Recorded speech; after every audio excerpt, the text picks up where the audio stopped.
जीरा धनिया मोमो मसला हल्का मीट मसला नुन हल्का बेसार हल्का कुटी मिर्च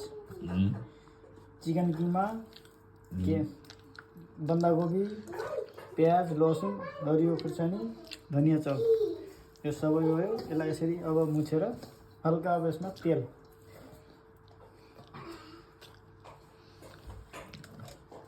इसमें हल्का तेल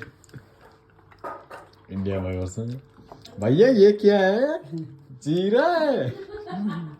यो तेल हाल्नु होला तेल हालेपछि हल्का मोमो जुसी हुन्छ बनाएको किमामा चर्किनुमा मजाले मिक्स गर्नु होला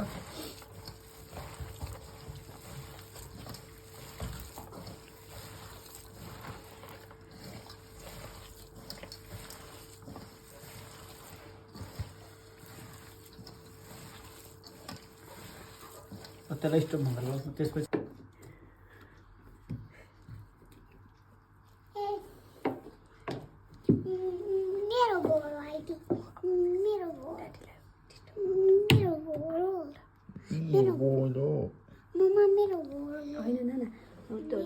तिमी चाहिँ यहाँ एकछिन आला हुँदा एकछिन नकराइकन बस्छ बेर गर्छ हामीलाई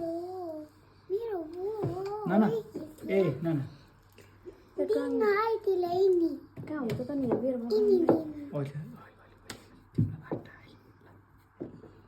दादाले बिचरा उहाँ जाडा जाडा मोमै खानु यहाँ राखेर त्यहाँ ट्याक्कै काटेर त्यहाँ भन्नुभयो हजुर ल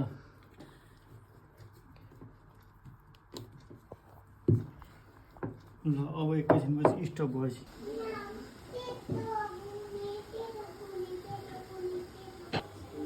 ल